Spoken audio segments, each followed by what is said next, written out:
आज के इस वीडियो में हम डिस्कस करेंगे आर्म्स कंट्रोल एंड डिसआर्मामेंट। अंतर्राष्ट्रीय राजनीति में इन शब्दों की हमेशा चर्चा रहती है। एक तरफ तो सभी देश आधुनिक हथियार बनाने की होड़ में लगे रहते हैं, नई नई मिसाइलें डेवलप कर ली हैं, परमाणु हथियार बना लिए हैं, केमिकल्स एंड बायोलॉजिकल वेपन्स भी बना लिए हैं कुछ देशों ने, जो कि वेपन्स ऑफ मास डिस्ट्रक्शन बोले जाते हैं, यानी कि वो दुनिया की इंसानियत को, पूरे दुनिया को तबाह कर सकते हैं। तो एक तो अपनी ताकत बढ़ाने के लिए देश ज़्यादा से ज़्यादा हथियार इकट्ठे करते हैं, ज़्यादा से ज़्यादा हथियारों का आधुनिकीकरण करते हैं, मॉडर्न सोफिस्टिकेटेड वेपन्स बनाए जाते हैं। लेकिन दूसरी तरफ उनको एक खतरा भी है कि एक दिन ये हथियार ही उनको ही नष्ट कर सकते हैं। तो देश कोशिश करते हैं कि आर्म्स रेस को भी रोका जाए या शस्त्रों पर नियंत्रण भी होना चाहिए। ये इतनी मात्रा में सभी के पास नहीं होने चाहिए। हालांकि इस मामले में सभी देशों का नज़रिया है वो बायस्ड होता है। वो चाहते हैं कि उसके पास तो हथियार रहें, आधुनिक हथियार, लेकिन और किसी के पास नहीं होने चाहिए। उनको ये लगता है, उनकी हमेशा ये धारणा होती है, चाहे अमेरिका है, चाहे रसिया है, चाहे और कोई भी देश है, कि हमारे पास हथियार हैं वो तो सेफ रहेंगे, हम तो जनता की या दुनिया की भलाई के लिए, उनकी रक्षा के लिए यूज़ करेंगे। लेकिन यदि दूसरे के पास चले गए तो इनका प्रयोग वो दुनिया को तबाह करने के लिए करेंगे। तो इसी वजह से ज़्यादातर जो डिसआर्मामेंट का प्रोसेस है वो सफल नहीं हो पाता। चलो आज देखते हैं कि आर्म्स कंट्रोल क्या है और डिसआर्मामेंट से ये कैसे भिन्न है। हालांकि दोनों शब्दों को इंटरचेंजेबली यूज किया जाता है एक ही शब्द की तरह, लेकिन इनमें थोड़ा सा फ़र्क है जो हम देखेंगे। और फिर हम देखेंगे कि कौन कौन से प्रयास देशों द्वारा किए गए हैं, कौन कौन सी ट्रीटी बनाई गई हैं, कौन कौन से कंट्रोल रिजिम हैं या कौन कौन से ऑर्गेनाइजेशन बनाए गए हैं, और क्या समस्या आती है। आज तक कितने प्रयास करने के बाद भी आर्म्स रेस घटने की बजाय और ज़्यादा बढ़ी है। नए नए किस्म के वेपन्स, इंटरकंटिनेंटल मिसाइल जो एक कंटिनेंट से दूसरे कंटिनेंट तक जा सकती हैं और साथ में न्यूक्लियर वेपन्स भी ले जा सकती हैं। तो इतने खतरनाक हथियार बना लिए हैं, तो निश्चित रूप से एक चिंता का विषय है। और ज़्यादातर जो देश हैं वो अपनी आमदनी का बहुत बड़ा हिस्सा जो कि डेवलपमेंट में खर्च कर सकते हो, हथियार बनाने पर खर्च करते हैं। चलो देखते हैं पहले तो इसका अर्थ क्या है। पहले तो देखते हैं कि खर्च कितना करते हैं। देखो ये कुछ 2-3 चार्ट हैं जिससे पता लगता है कि कितने बिलियन।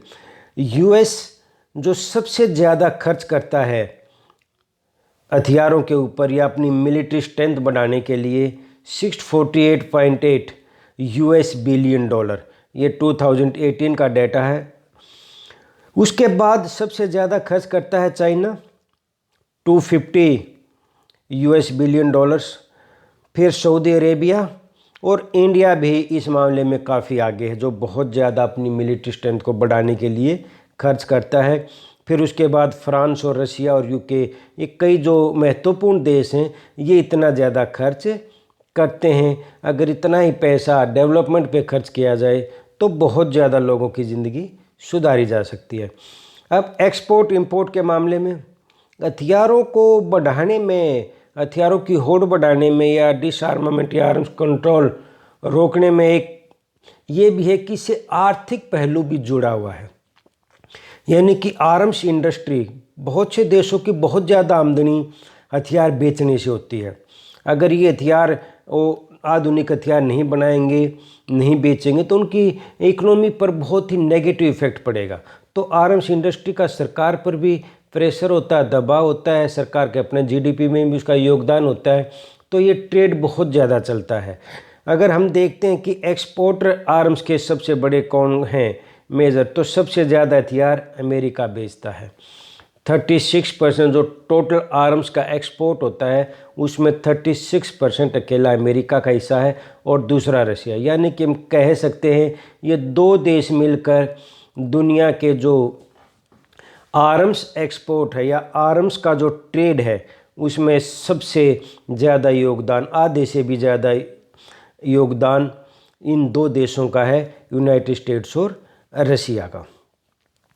उसके बाद फिर फ्रांस, जर्मनी, चाइना भी बहुत आगे है जो कि अपने हथियार सोफिस्टिकेटेड वेपन्स बनाता है, जैसे लड़ाकू विमान हुए या मिसाइलें हुई या टैंक हुए। तो बहुत सारे जो वेपन्स हैं बनाए जाते हैं और बेचे जाते हैं। तो और इंपोर्ट करने वालों में कौन कौन सबसे ज़्यादा है? तो इंपोर्ट करने वालों में सबसे पहले नाम आता है सऊदी अरेबिया का, जो कुल हथियारों का या आर्म्स ट्रेड का 12% हिस्सा अकेला सऊदी अरेबिया का। इसमें फिर दूसरा जो बड़ा देश हमारा देश है कि हम भी बहुत बड़ा हिस्सा रखते हैं। बहुत आधुनिक हथियारों को, लड़ाकू विमानों को, जैसे पीछे राफेल खरीदा था या टैंक खरीदते हैं या मिसाइलें खरीदते हैं, तो उनमें हम बहुत ज़्यादा खरीदते हैं क्योंकि हमारे को पड़ोसी देशों से हमेशा खतरा रहता है, पाकिस्तान से और चाइना से।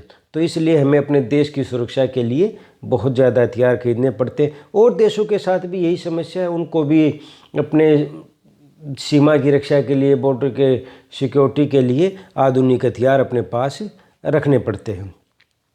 अब देखते हैं कि डिसआर्मामेंट और आर्म्स कंट्रोल का मतलब क्या है।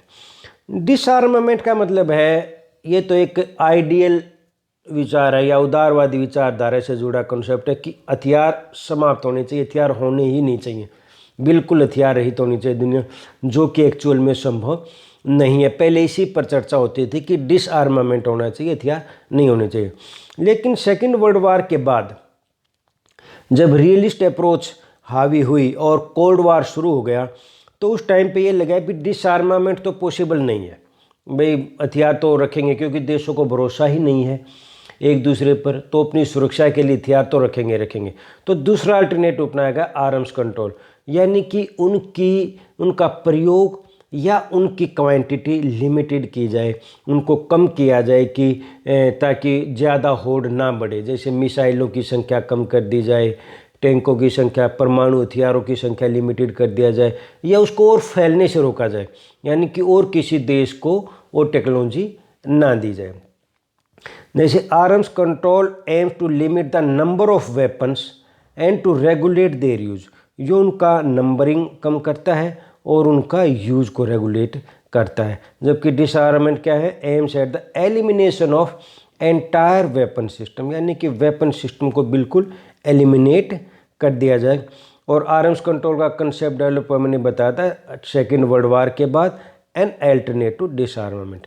जब डिसआर्मामेंट लगा कि ये तो पॉसिबल नहीं है, ये तो बिल्कुल एक काल्पनिक चीज़ हो गई है कोल्ड वार की स्थिति में या आज की स्थिति में, तो दूसरा कॉन्सेप्ट उन्होंने आर्म्स कंट्रोल अपनाया गया। हालांकि डिसआर्मामेंट को भी अलग अलग भागों में, पार्शियल डिसआर्मामेंट या कंप्लीट डिसआर्मामेंट, पार्शियल में कुछ हथियारों को समाप्त करने की बात आ जाती है, तो ये दोनों शब्द आपस में मिलते जुलते से यूज किए जाते हैं। लेकिन आज ज़्यादातर आर्म्स कंट्रोल शब्द पर ही फोकस किया जाता है और इसी के लिए प्रयास भी किए गए हैं। तो आर्म्स कंट्रोल या डिसआर्मामेंट को क्यों जरूरी माना जाता है, क्यों हथियार नहीं होने चाहिए? तो कुछ जो लॉजिक दिए जाते हैं, इसके पीछे तर्क दिए जाते हैं। एक तो है कि हथियार जिस देश के पास ज़्यादा होंगे वो देश लड़ाई के लिए ज़्यादा उत्सुक रहेगा, उसको ये लगेगा तो दूसरे को हरा सकता है। पाकिस्तान को जब जब अमेरिका से आधुनिक हथियार मिलते थे तब तक पाकिस्तान भारत से लड़ने को तैयार हो जाता था। 1965 की लड़ाई में भी और 71 लड़ाई में भी उसको जब जब वहाँ से आधुनिक हथियार मिलते थे उसको ये लगता था कि अब तो हम जीत सकते हैं, तो लड़ाई के लिए वो तैयार हो जाते थे। तो एक तो उससे टेंशन बढ़ते है। ये सिर्फ हमारे देश की या पाकिस्तान की बात नहीं है, दुनिया में हर जगह जहाँ जहाँ हथियार ज़्यादा होंगे वो देशों के बीच में तनाव हमेशा ज़्यादा रहेगा, क्योंकि दोनों को एक दूसरे से खतरा बना रहेगा। एक पैसा बहुत ज़्यादा लगता है, जैसे हमने देखा था कितने ज़्यादा बिलियंस डॉलर्स खर्च करते हैं हर एक देश वेपन्स पर। अगर यही पैसा अगर हथियारों की होड़ ना हो, आपस में विश्वास हो, तो ये पैसा डेवलपमेंट पे खर्च किया जा सकता है। क्योंकि कोई भी देश ऐसा नहीं है जहाँ पर गरीबी की, बेरोजगारी की या स्वास्थ्य सुविधाओं की समस्या ना हो। कोई मतलब ऐसा नहीं है। तो वहाँ उन ज़रूरतों को पूरा करना आवश्यक है। यदि उनको इस पैसे को स्वास्थ्य पर, शिक्षा पर या इंफ्रास्ट्रक्चर पर खर्च किया जाए तो समाज की या देश की ज़्यादा तरक्की उसमें होगी, ज़्यादा डेवलपमेंट उसमें होगी। To protect humanity from destruction. आज हथियारों की होड़ बढ़ते बढ़ते इस लेवल तक पहुंच गई है कि वेपन्स ऑफ मास डिस्ट्रक्शन, जैसे न्यूक्लियर वेपन्स है, बायोलॉजिकल वेपन्स है, केमिकल वेपन्स हैं, अगर ये कभी युद्ध छिड़ जाता है और उनका प्रयोग होता है तो इसमें शायद कोई भी नहीं बचेगा। तो इन हथियारों की होड़ से एक संकट, एक क्राइसिस ये खड़ा हो गया है कि भविष्य में दुनिया ख़त्म हो सकती है इन हथियारों की वजह से। तो डिस्ट्रक्शन से एक ह्यूमैनिटी को बचाने के लिए हमें हथियारों की होड़ रोकनी चाहिए या हथियारों को नियंत्रित करना चाहिए। To develop mutual trust among nations. यदि हथियार होने से म्यूचुअल ट्रस्ट घटता है, जितने ज़्यादा हथियार एक दूसरे दे, पाकिस्तान या चाइना के पास अगर कोई नई डेवलपमेंट होती है तो भारत के लिए चिंता का विषय बनता है। भारत में कोई नई डेवलपमेंट होती है वो पाकिस्तान के लिए चिंता का विषय बनता है। अमेरिका में कोई डेवलपमेंट होती है और देशों के लिए चिंता का विषय बनता है। यानी कि विश्वास घटता है। उनको ये लगता है अगर इसने ज़्यादा हथियार बना लिए तो अगर कभी लड़ाई छिड़ गई तो उनका हथियार का इस्तेमाल हमारे ऊपर कर सकता है, तो हमें भी अपनी रक्षा के लिए और ज़्यादा आधुनिक हथियार बनाने चाहिए। तो इस तरह से ये होड़ चलती रहती है और तनाव बढ़ता रहता है, आपसी विश्वास घटता रहता है देशों के बीच में, और पॉसिबिलिटी ऑफ वार भी बढ़ती है। यदि आर्म्स कंट्रोल होंगे, नियंत्रित होंगे, ज़्यादा हथियार नहीं होंगे तो युद्ध की संभावना भी कम हो जाएंगी। तो इस वजह से ये लगता है कि हथियारों की होड़ रोकनी चाहिए। आर्म्स कंट्रोल और डिसआर्मामेंट के लिए गंभीर प्रयास किए जाने चाहिए। अब आर्म्स कंट्रोल और डिसआर्मामेंट के लिए कुछ 3 तरह से प्रयास किए गए हैं, 3 इशू में बांटते हैं। एक तो कुछ ट्रीटीज़ की हम बात करेंगे, कौन कौन सी महत्वपूर्ण, हालांकि बहुत सारी ट्रीटीज़ हुई हैं, बहुत सारी टॉक्स हुई हैं। ज़्यादातर टॉक्स जो हुई हैं कोल्ड वार के टाइम पे रशिया और यूएसए के बीच में ज़्यादा हुई, क्योंकि हथियारों की होड़ इन 2 देशों के बीच में थी। एक तो महत्वपूर्ण जो एक्टर रहे हैं आर्म्स कंट्रोल डिसआर्मामेंट के, वो यूएसए और यूएसएसआर रहे हैं, जो अब रशिया है। और दूसरा ये कि ज़्यादातर जो फोकस रहा है हथियारों को कंट्रोल करने का वो वेपन्स ऑफ मास डिस्ट्रक्शन पे रहा है, जिसमें सबसे ज़्यादा महत्वपूर्ण न्यूक्लियर वेपन्स है, क्योंकि न्यूक्लियर वेपन्स आज सबसे ज़्यादा खतरनाक हथियार माने जाते हैं।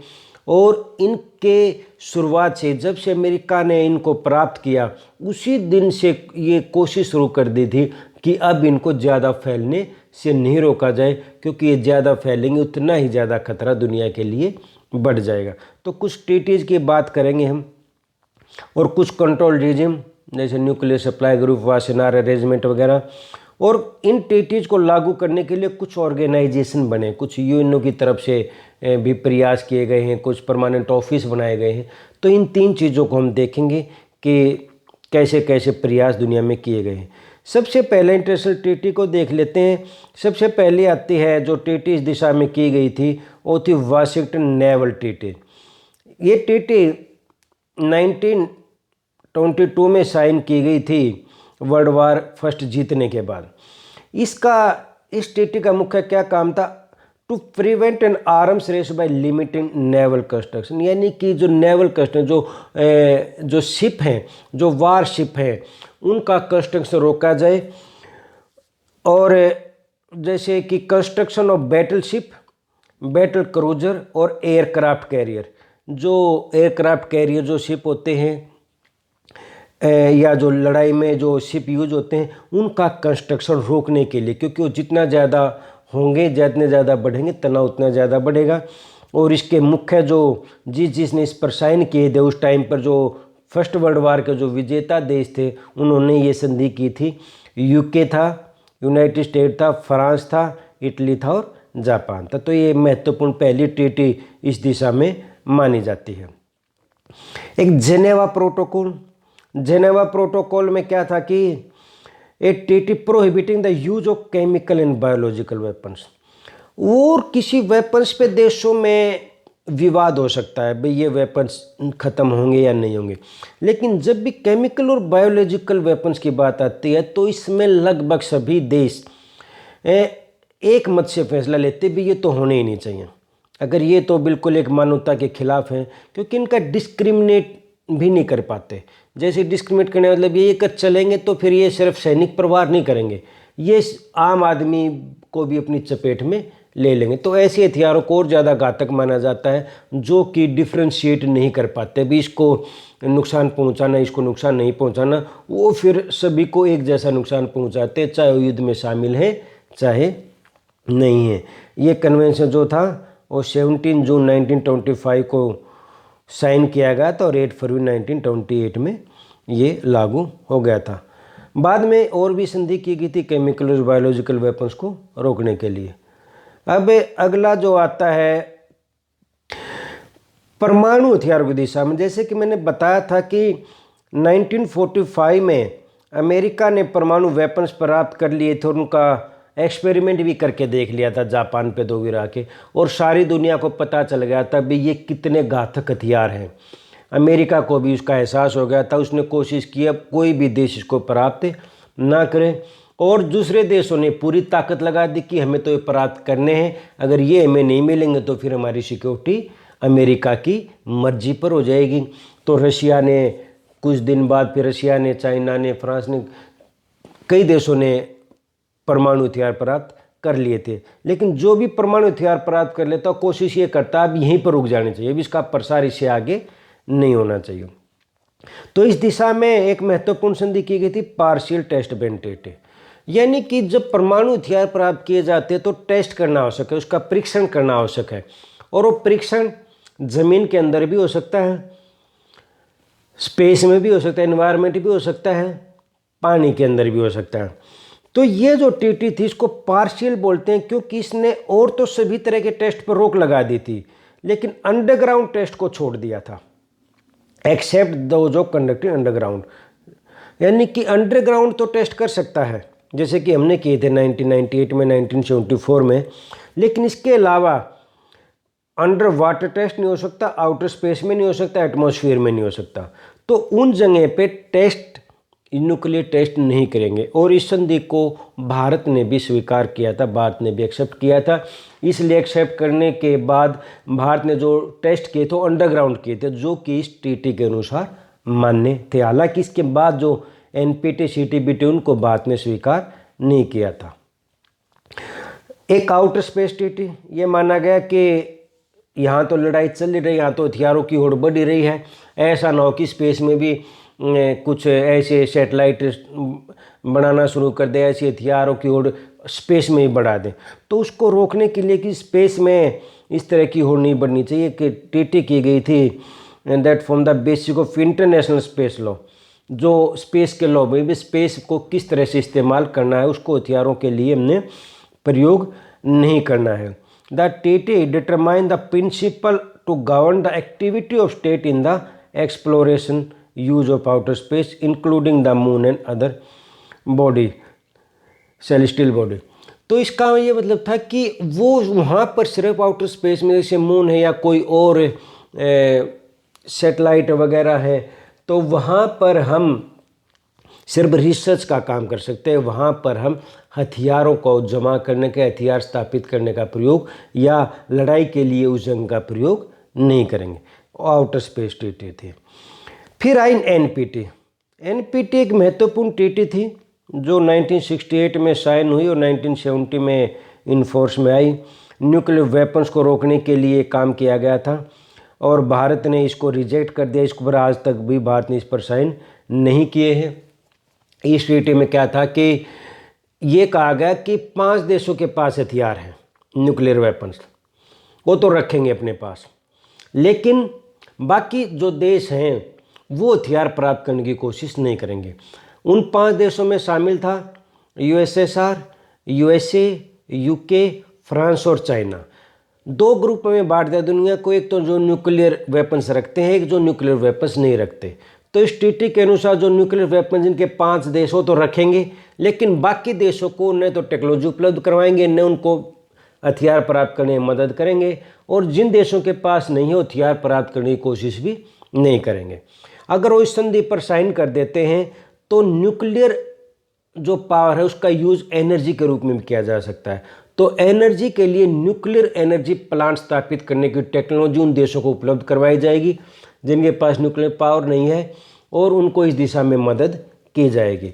तो भारत ने कहा ये तो बिल्कुल एक बाइस्ड है, आपने उन देशों को तो परमाणु हथियार रखने की इजाज़त दे दी और हमारे ऊपर ये संधि थोप रहे हो। तो भारत ने इस पर हस्ताक्षर नहीं किए। मुख्य रूप से चाइना भी एक कारण था, अपना पड़ोसी देश जिससे हमारे संबंध तनावपूर्ण रहते हैं। यदि उसके पास परमाणु हथियार होंगे और हमारे पास नहीं होंगे तो हमेशा हमारी सुरक्षा को खतरा बना रहेगा। तो इस संधि पर आज तक भारत ने हस्ताक्षर नहीं किए हैं। अब इस संधि को इंडिपेंडेंटली एक्सपेंड कर दिया, मतलब ये अनिश्चित काल के लिए लागू रहेगी। सी बेड आर्म्स कंट्रोल ट्रीटी, यानी कि समुंदर पर समुद्र की सतह का नियम कर दिया कि सिर्फ floor beyond 12 miles coastal zone एक देश की मानी जाएगी, उससे बाहर कोई देश उस सी बेड को आर्म्स के लिए इस्तेमाल नहीं करेगा। ये एग्रीमेंट किया गया था यूनाइटेड नेशन, सोवियत यूनियन और यूनाइटेड किंगडम के बीच में। तो ये सी बेड पर आर्म्स ना लगाने की एक लिमिट से बाहर ये बात इसमें की गई थी। एक अमेरिका में शीत युद्ध के दौरान, कोल्ड वार के दौरान अमेरिका में और यूएसए में टॉक्स चली थी आर्म्स कंट्रोल लिमिटेशन को लेकर, जिसको साल्ट 1 और साल्ट 2 अलग अलग दौर चले थे। उसके बाद फिर स्टार्ट 1 स्टार्ट 2 शुरू हो गए थे। तो ये टॉक्स जो थी 2 round of bilateral conference and corresponding international treaty involving United State और सोवियत यूनियन इसमें शामिल थे। आर्म्स कंट्रोल को लेकर थे, 2 राउंड चले थे इसमें। पहले को साल्ट 1 बोलते हैं, दूसरे को साल्ट 2 बोलते हैं।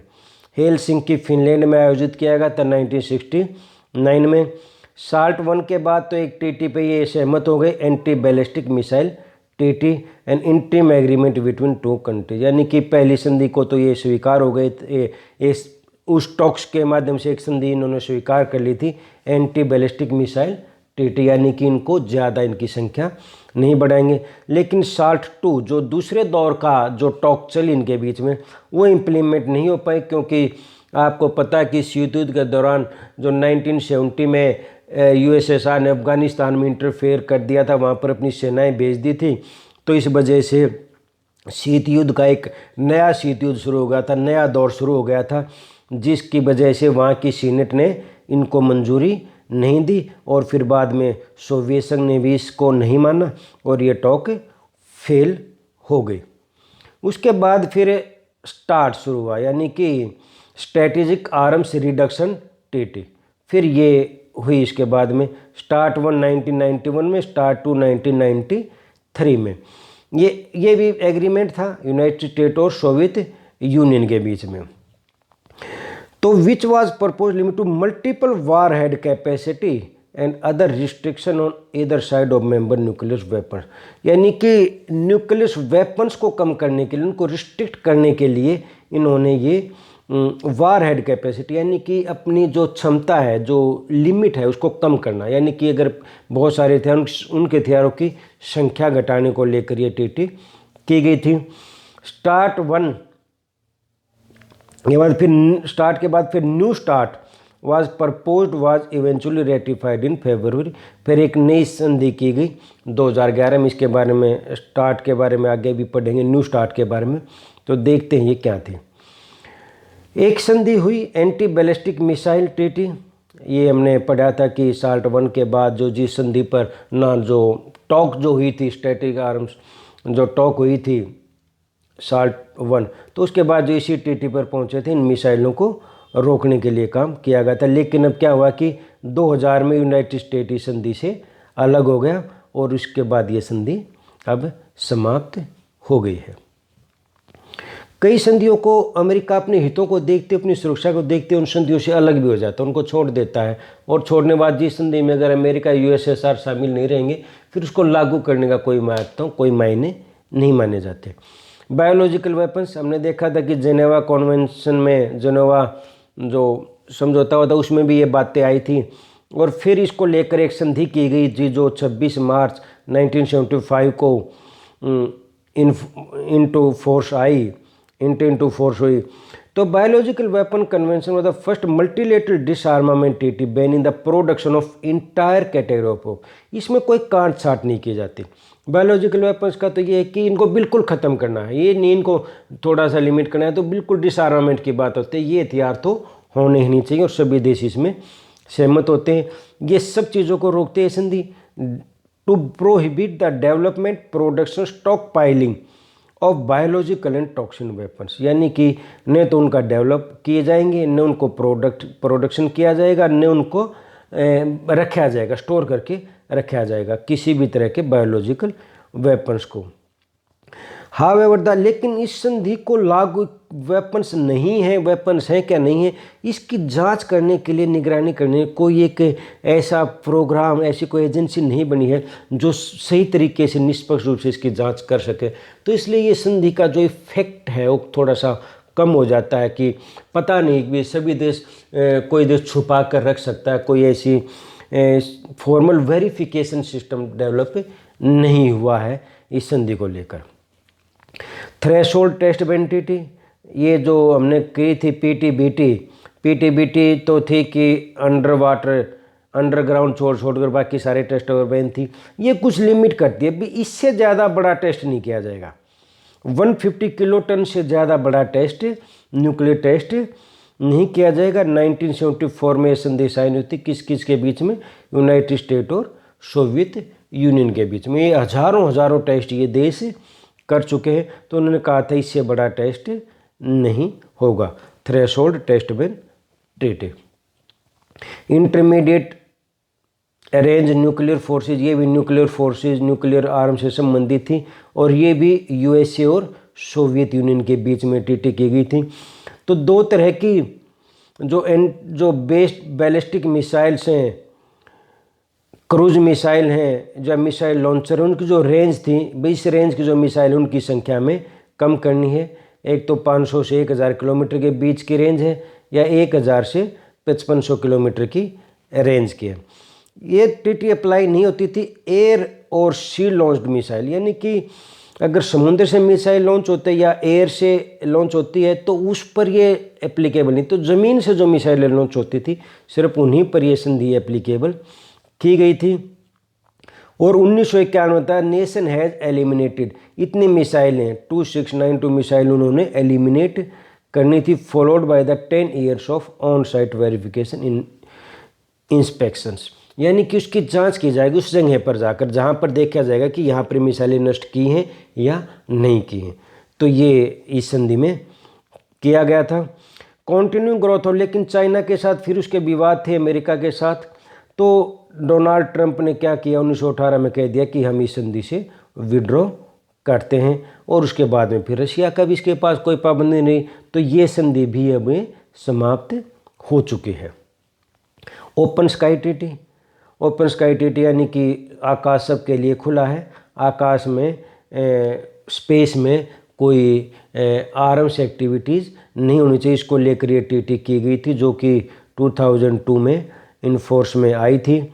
It established a programme of unarmed aerial surveillance flight over the entire territory of participants.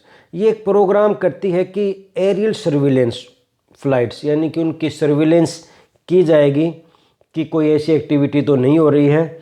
The treaty design to enhance mutual understanding and confidence by giving all participants regardless of site direct or gathering information about the military forces activity of concern today, यानी कि ये एक निगरानी कर सकती है सभी देशों के ऊपर। एक ऐसे संधि की गई कि देख सकते हैं कि कहाँ पर कौन कौन से देश में कौन कौन सी मिलिट्री एक्टिविटी चल रही है, कौन कैसी तैयारी कर रहा है, कौन हथियारों का परीक्षण कर रहा है, कौन क्या, ताकि इससे पता लगता रहे कि कौन सा देश में क्या एक्टिविटी चल रही है।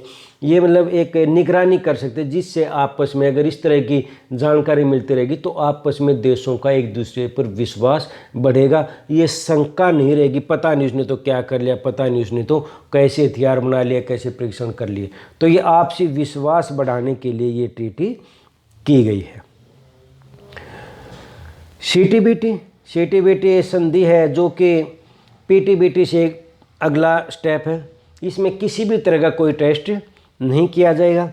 ये संधि अभी तक लागू नहीं हुई है, क्योंकि इसके लिए कहा गया कि इसमें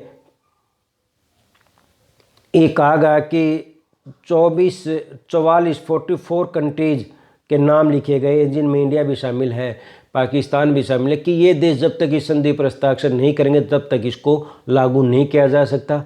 और भारत और पाकिस्तान ने अभी तक इस पर हस्ताक्षर नहीं किए हैं, इसलिए ये संधि लागू नहीं हो पाई। अभी तक इसका कोई संभावना नहीं है। भारत इसका विरोध एनपीटी के आधार पर ही करता है कि इसमें कहा गया कि जिन्होंने टेस्ट कर लिए, अब अमेरिका जैसे देशों ने तो सैकड़ों टेस्ट, हज़ारों टेस्ट कर चुके हैं, और भारत ने तो अभी 2-4 ही टेस्ट किए थे बस। तो भारत कहता है कि ये बायस्ड है, या तो हथियारों को पूरी तरह से न्यूक्लियर वेपन्स को ख़त्म करो, वो तो अपने हथियार बनाए रखेंगे और हमारे को रोका जाएगा। तो इसलिए भारत इसका विरोध करता है। ये भी बहुत ही विवादित, भारत की राजनीति में बहुत ज़्यादा चर्चा रहती है सीटीबीटी की। हालांकि अमेरिका की सीनेट ने खुद ही इसको रेटिफाई करने से पीछे मना कर दिया था। माइन बैन ट्रीटी या ओटावा ट्रीटी जिसको बोलते हैं, माइन बैन यानी कि ये जो नीचे बारूद बिछा देते हैं सुरंग बिछा के, और वो कई बार फट जाते हैं और कई बार उसमें निर्दोष लोग भी मर जाते हैं। तो इसमें convention prohibition of huge stock piling, production and transfer of anti personal mine, यानी कि किसी भी तरह की जो एंटी पर्सनल माइन है उनका न यूज किया जाएगा, न स्टॉक किया जाएगा, न प्रोडक्शन किया जाएगा, न ट्रांसफ़र किया जाएगा। Eliminating anti personal land mines, सभी लैंड माइंस को दुनिया से ख़त्म करने की बात है। 1997 में साइन हो गए थे और 1999 में इसको लागू कर दिया गया था। एक आतंकवाद की समस्या शुरू होने के बाद एक आर्म्स ट्रेड ट्रीटी भी है कि जो आर्म्स का ट्रेड है उसको भी रेगुलेट किया जाना चाहिए। ये नहीं कि कोई देश किसी को भी कितने भी हथियार बेच दे। इससे हथियार क्या होते हैं कि आतंकवादियों के या कुछ उग्रवादियों के हाथ में जाने का खतरा रहता है, और इन सोफिस्टिकेटेड वेपन्स का रूप वो आम आदमी को मारने में या विद्रोहियों को विद्रोह दबाने में कई सरकारें यूज कर सकती हैं। तो आर्म्स ट्रेड को भी दुनिया में हथियारों का व्यापार की खुली छूट नहीं होनी चाहिए, उसको रेगुलेट करने के लिए एक संधि की गई है जो कि 2014 में ऑपरेट में आई है। ये आपस में कोऑपरेशन बढ़ाने के लिए ट्रांसपेरेंसी और रिस्पॉन्सिबल एक्शन, यानी कि उनका एक एक्शन रिस्पॉन्सिबल होना चाहिए, यानी कि सरकारों को ही हथियार देने चाहिए, इस तरह से हथियार नहीं देने चाहिए जिसके उनका मिसयूज होने का संभावना ज़्यादा हो। Treaty of the prohibition of nuclear weapons, ये ट्रीटी भी लागू नहीं हुई है पूरी तरह से बिल्कुल भी, लेकिन ये बिल्कुल total prohibition of nuclear weapon, पूरी तरह से न्यूक्लियर वेपन्स को समाप्त करने की ट्रीटी बात करती है। और लीगली बाइंडिंग इंटरनेशनल एग्रीमेंट है, comprehensive prohibit nuclear weapons with the goal of leading toward the total elimination, यानी कि ये ट्रीटी कहती है कि परमाणु हथियार बिल्कुल समाप्त होने चाहिए, उनका एक प्रोग्राम होना चाहिए। लेकिन ये पास तो हो गई थी 2000, लेकिन अब तक ये लागू नहीं हुई है। Signature ratified by at least 50 countries required, कम से कम 50 देशों का साइन और रेटिफिकेशन होना चाहिए, जो कि ये लागू नहीं हुआ। तो ये संधि एक महत्वपूर्ण संधि है अगर कभी लागू हो जाते तो, लेकिन अभी तक ये लागू नहीं हुई है। अब कुछ कंट्रोल रिजिम की बात आती है। एक तो सबसे पहले न्यूक्लियर सप्लाई ग्रुप है। न्यूक्लियर सप्लाई ग्रुप है वो क्या कहता है कि ये बना कब था, एक तो भारत ने जब 1974 में टेस्ट किया तो ये लगा कि कोई ऐसा जो न्यूक्लियर रॉ मटेरियल है जो परमाणु हथियार बनाने में यूज़ होता है वो किसी देश के पास पहुंच सकता है। जैसे भारत के पास पहुंच गया, भारत ने टेस्ट कर लिया, तो किसी और देश के पास भी जा सकता है। तो भारत ने जो 1974 में पोखरण 1 जो टेस्ट किया उसके बाद फिर ये विवाद शुरू हुआ और तुरंत ये एक सप्लाई ग्रुप बनाया कि यूरेनियम जिसका यूज होता है या जो और मटेरियल यूज हो सकता है न्यूक्लियर वेपन्स में, उसकी सप्लाई कंट्रोल की जाए। भाई इन देशों ने मिलकर जिनके जहाँ जहाँ पर यूरेनियम मिलता है उन देशों ने ग्रुप बना लिया कि इसकी सप्लाई एक नियम के तहत होगी, ये नहीं कि किसी को भी इसकी सप्लाई कर दी जाए। भारत इसका मेंबर बनना चाहता है लेकिन भारत अभी तक इसका मेंबर नहीं बन पाया है। दूसरा है मिसाइल टेक्नोलॉजी कंट्रोल रीजन, जिसको MTCR के नाम से भी जानते हैं। It is an informal political understanding है 35 मेंबर स्टेट में to seek the limit the prohibition of missile and missile technology. ये कहते हैं कि मिसाइल टेक्नोलॉजी या मिसाइल का भी प्रसार रोका जाना चाहिए, क्योंकि ये भी खतरनाक है। अगर ज़्यादा दूर की मिसाइलें कुछ ऐसे देशों के हाथ में या कुछ आतंकवादी ग्रुप के हाथ में आएंगे तो कहीं दूर से बहुत ज़्यादा नुकसान किसी देश को पहुंचा सकते हैं। तो मिसाइलों के ट्रांसफ़र को, मिसाइलों के प्रोलिफरेशन को रोकने के लिए TT की गई थी। ये मुख्य जो इंडस्ट्रियल कंट्री जो ग्रुप 7 जो देश हैं जिसमें डेवलप कंट्रीज इसमें शामिल हैं वो इसमें शामिल है। 1987 में इसको लागू किया गया था। एक वासेनार अरेंजमेंट है। Wassenaar arrangement multilateral export control regime है। ये क्या है कि export control of conventional arms and dual use goods and technology. जो कन्वेंशनल आर्म्स है या कोई ऐसी टेक्नोलॉजी जो दोनों तरह से यूज हो सकती है, अच्छे रूप में भी और हथियारों के रूप में भी, तो उस टेक्नोलॉजी का भी ट्रांसफ़र रोका जाए, उसको भी कंट्रोल किया जाए। कहीं पर लोग किसी और काम के लिए जैसे न्यूक्लियर जो मटेरियल है उसके लिए न्यूक्लियर एनर्जी भी बनाई जा सकती है और न्यूक्लियर वेपन्स भी बनाए जा सकते हैं। जो इस तरह दोहरे यूज के जो मटेरियल हैं उनको भी कंट्रोल किया जाए, कहीं उसकी वजह से हथियार ना बन जाए। और ये 1996 में एस्टैब्लिश हुआ था ये अरेंजमेंट।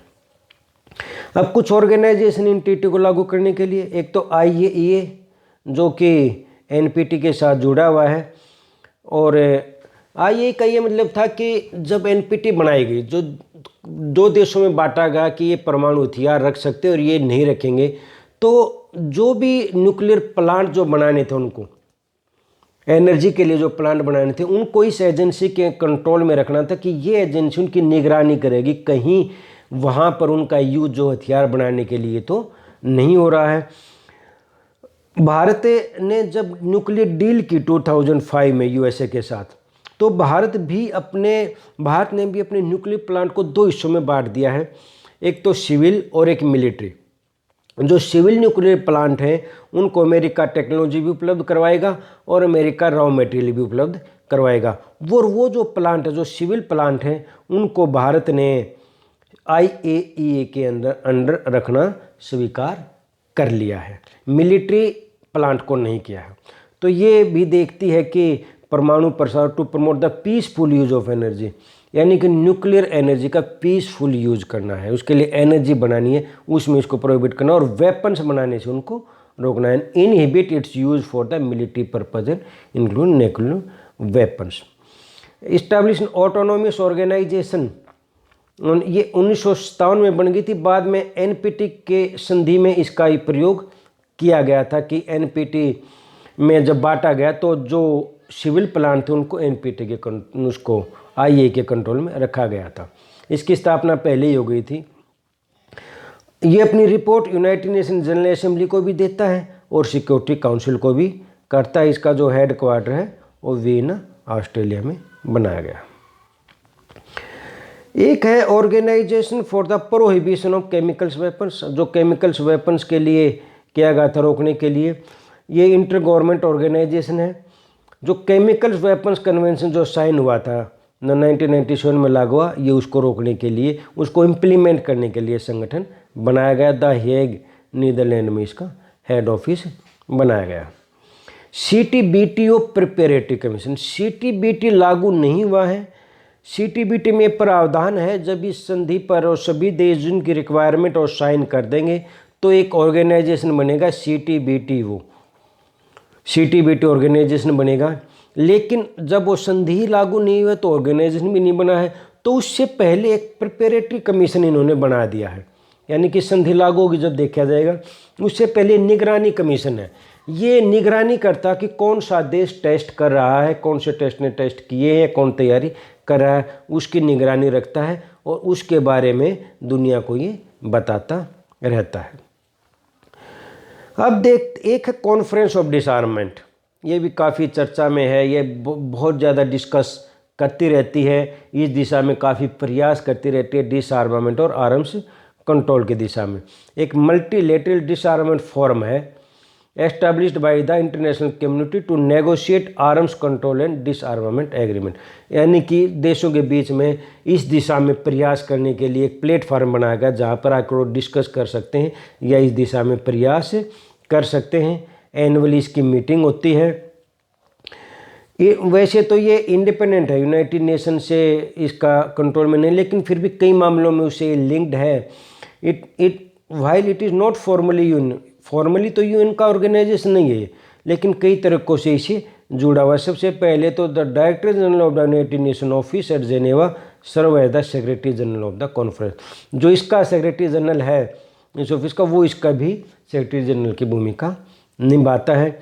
और जो conference adopt its role on rules to procedure and agenda, हालांकि इसके अपने रूल हैं, अपना एजेंडा है जिस पर यह काम करता है, लेकिन United Nation General Assembly can pass resolution recommending specific topic to the conference, यानी कि जनरल असेंबली भी कोई टॉपिक पास कर सकती है जिस पर ये काम कर सकता है।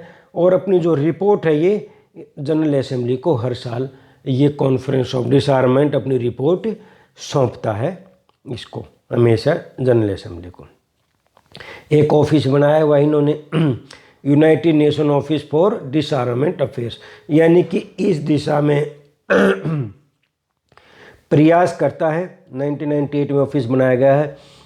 तो प्रमोट द न्यूक्लियर डिसआर्मामेंट और non proliferation and the strengthening of the disarmament regime in respect to the other weapons of mass destruction chemical and biological weapons, यानी कि मैंने कहा सबसे ज़्यादा जो फोकस न्यूक्लियर वेपन्स पे, बायोलॉजिकल और केमिकल वेपन्स पे रहता है, तो उस दिशा में ये ऑफिस प्रयास करता रहता है, उस दिशा में ये काम करता रहता है। अब बात आती है कि न्यूक्लियर वेपन्स इतने प्रयास किए गए, इतनी संधियाँ की गई, क्या चीज़ इसके समस्या आती है कि न्यूक्लियर वेपन्स हमने आज तक प्राप्त नहीं किए हैं, आज न्यूक्लियर वेपन्स नहीं, हमने आर्म्स कंट्रोल की दिशा में ज़्यादा सफलता नहीं मिली है। सबसे पहला तो नाम आता है एक इकोनॉमिक कॉन्स्टिट्यूशन। मैंने कहा था कि देशों का व्यापार टिका हुआ, आर्म्स इंडस्ट्री एक बहुत महत्वपूर्ण इंडस्ट्री है, बहुत ज़्यादा की, जैसे हमने देखा था यूएसए की और रशिया की कुल आमदनी में, कुल एक्सपोर्ट में आर्म्स एक्सपोर्ट का बहुत बड़ा योगदान है। तो उनका दबाव रहता है, उनके दबाव की वजह से हथियार नए नए बनाते रहते हैं और दुनिया में तनाव है ही, तो एक देश हथियार खरीदे, अगर भारत ने कोई ऐसा हथियार खरीद लिया जो कि जिसका कि तोड़ पाकिस्तान के पास नहीं है, तो पाकिस्तान भी वैसे हथियार खरीदेगा। ऐसे इंडोनेशिया मलेशिया में तनाव है, ऐसे ही चाइना जापान में तनाव है। तो जब जगह जो तनाव है वो एक देश खरीदे तो दूसरा भी उसको खरीदता रहता है और आर्थिक हित जुड़े हुए हैं, तो इस वजह से भी ये काबू में नहीं आता आर्म्स रेस। दूसरा एनार्की है इंटरनेशनल लेवल पे, यानी कि एनार्की का मतलब है कि एक देश को अपनी सीमाओं की रक्षा खुद करनी है। कोई ऐसा संगठन नहीं है, कोई ऐसी वर्ल्ड गवर्नमेंट नहीं है जो कि उनके हितों को सुरक्षित, अगर कोई देश, जैसे अगर चीन भारत पर हमला करता है तो कोई ऐसी संस्था नहीं है जो इस हमले को रोक सके, भारत को खुद ही इसे रोकना पड़ेगा। अब जो खुद जिम्मेवारी एक देश की अपनी रक्षा करने की, तो अपने देश को ताकत बढ़ाएगा और ताकत बढ़ाने का एक महत्वपूर्ण साधन है आधुनिक हथियार, सोफिस्टिकेटेड वेपन्स, मिसाइलें या परमाणु हथियार। दूसरा ट्रस्ट डेफिसिट अमंग नेशन, राज्यों के बीच में जो तनाव है वो विश्वास की बहुत कमी है। कहीं पर भी देख लो तनाव आपस में, और एक दूसरे को शंका की नज़र से देखा, हमेशा ये भय रहता है, हमेशा हम दूसरे देश को अपना दुश्मन मान के चलते, चाहे हमारा दोस्त भी, हमें ये लगता है कभी भी हमारे विवाद हो सकते हैं और कभी भी ये दुश्मन बन सकता है। अंतर्राष्ट्रीय राजनीति में कोई परमानेंट मित्र नहीं है, कभी भी कोई भी किसी भी मुद्दे को लेकर हमारे खिलाफ हो सकता है। हमेशा सेनाएं 24 घंटे हमेशा लड़ाई के लिए तैयार रहती है। उनको हमेशा ये भय रहता है कि लड़ाई कभी भी किसी भी देश के साथ छिड़ सकती है। तो ये जो डेफिसिट की कमी है ये देशों को उकसाती है ज़्यादा से ज़्यादा आधुनिक हथियार प्राप्त करने के लिए। National security is protected by national power ने बता दिया कि एक देश की नेशनल सिक्योरिटी जिम्मेवारी देश की है और देश अपनी सीमाओं की रक्षा तभी करेगा जब उसके पास ताकत होगी। और ताकत प्राप्त करने का, ताकत के जो महत्वपूर्ण एलिमेंट हैं नेशनल पावर के, उनमें एक एलिमेंट मिलिट्री स्ट्रेंथ या सोफिस्टिकेटेड वेपन्स भी हैं। डिजायर फॉर डोमिनेंस, हर एक देश सिर्फ बराबरी भी नहीं चाहता। हर एक, कई देशों की महत्वाकांक्षाएं ज़्यादा होती है और डोमिनेंस चाहते हैं। जैसे चाइना एशिया के एक क्षेत्र में डोमिनेंस और वर्ल्ड में भी अपना प्रभुत्व जमाना चाहता है। अमेरिका है, रसिया है, फ्रांस है, कई देश हैं जो सिर्फ इस बात से सेटिस्फाई नहीं है कि उनका अपना देश होता, बल्कि वो चाहते हैं कि उनका दबदबा भी बने। उनकी डोमिनेंस में इस मामले में अमेरिका सबसे आगे है और इसके लिए उनको और देशों से ज़्यादा आधुनिक हथियारों की ज़रूरत पड़ती है और देशों से ज़्यादा मिलिट्री स्ट्रेंथ की ज़रूरत पड़ती है। इसलिए अमेरिका सबसे ज़्यादा हथियारों पर खर्च करता है, सबसे ज़्यादा आधुनिक हथियार बनाए जाते हैं। रेशो की प्रॉब्लम है। जब बात घटाने की आती है कि हथियार घटाने हैं तो कितने घटाएं, तो इस बात पे फैसला नहीं हो पाता कि आधे घटाएं, एक चौथाई घटाएं, कितने घटाएं। और एक दूसरे को डर रहता कभी मैंने अपने हथियार घटा लिए और दूसरा नहीं घटा पाए, या दूसरा छुपा के रख ले और मैं बता ही नहीं। तो न तो आपसी भरोसा है और न किस अनुपात में, किस रेशो में घटाया जाए, न इस बात पर सहमति बन पाती है। कॉन्सेप्ट ऑफ सॉवरेनिटी नेशनलिज्म, एक नेशनलिज्म की बात होती है, राष्ट्रीयता की बात होती है। एक राष्ट्रवादी भावना देशों में बहुत ज़्यादा घर कर गए, अपनी संप्रभुता को बहुत ज़्यादा तवज्जो देते हैं। तो भले ही देश भूखा मर जाए लेकिन देश की सीमाएं सुरक्षित रहनी चाहिए। देश ताकतवर होना चाहिए, अंतर्राष्ट्रीय जगत में देश की ताकतवर देश की छवि होनी चाहिए। ये भावना, एक राष्ट्रवाद की भावना हर एक देश अपने नागरिकों में भरता है। वो नागरिकों में ऐसी भावना भर देता है कि नागरिक ये कहते हैं भूखे मर जाएंगे लेकिन हम ताकतवर बनेंगे। जैसे अमेरिका में, जैसे ना पाकिस्तान में कहा था कि हम घास फूस खा लेंगे लेकिन परमाणु हथियार बनाएंगे। जुल्फिकार अली भुट्टो ने कहा था, जब भारत ने टेस्ट किया था तो वो भी अपने टेस्ट को लग गए थे कि हम भी परमाणु हथियार बनाएंगे। तो ये जो राष्ट्रीयता की भावना ये भी हथियारों की ओर को बढ़ाती है। पब्लिक प्रेशर होता है, वही बात इससे जुड़ी हुई है कि जनता का भी दबाव होता है सरकार पर। अगर भारत ने परमाणु हथियार बना लिए तो पाकिस्तान की सरकार पर जनता का इतना ज़्यादा दबाव हो जाता है कि उसको भी हथियार बनाने पड़ते हैं। यदि कोई लड़ाकू विमान जो भारत से ज़्यादा मजबूत है पाकिस्तान खरीद लेता है तो भारत की सरकार पर दबाव जनता का भी उतना हो जाता है कि भारत को भी ऐसे ही विमान, ऐसे ही जो लड़ाकू विमान खरीदने चाहिए। तो एक जनता का दबाव है। जनता भी चाहती है कि हमारा देश सैनिक रूप में एक ताकतवर देश की छवि उनकी बने। तो ये कुछ समस्याएं होती हैं जो और देखते हैं। इसके अलावा आर्मामेंट में उनका विश्वास, वो कहते हैं कि हमारी तो सुरक्षा जो है वो हथियारों से ही हो सकती है, हम किसी पर भरोसा नहीं कर सकते। और जो इम्प्लीमेंट एग्रीमेंट जो हो जाते हैं, कितने भी एग्रीमेंट हुए, अब दूसरी समस्या आती है उनको लागू करने की। लागू कैसे किया जाए उनको, तो लागू करने की उनको ईमानदारी से देश लागू नहीं करते। एक है कि हथियारों पर भरोसा इसलिए भी ज़्यादा करना पड़ता है कि आपस में तनाव भी होते हैं। जहाँ जब तनाव की स्थिति होती है, भारत में अगर ज़्यादा हथियार रखता है, ज़्यादा खर्च करता है, तो इसके पीछे एक कारण ये है कि हमारे पड़ोसी पाकिस्तान और चाइना के साथ हमारे संबंध तनावपूर्ण हैं। अगर हमें इनका भय नहीं होता, यदि इनके साथ हमारे दोस्ताना संबंध होते, लड़ाई का भय नहीं तो शायद हम अपनी मिलिट्री पर, अपनी जीडीपी का इतना बड़ा हिस्सा खर्च नहीं करते, उसको कुछ घटा सकते थे। तो पॉलिटिकल राइवलरी सिर्फ यहाँ नहीं है भारत पाकिस्तान में, दुनिया में सभी देशों में पॉलिटिकल राइवलरी है।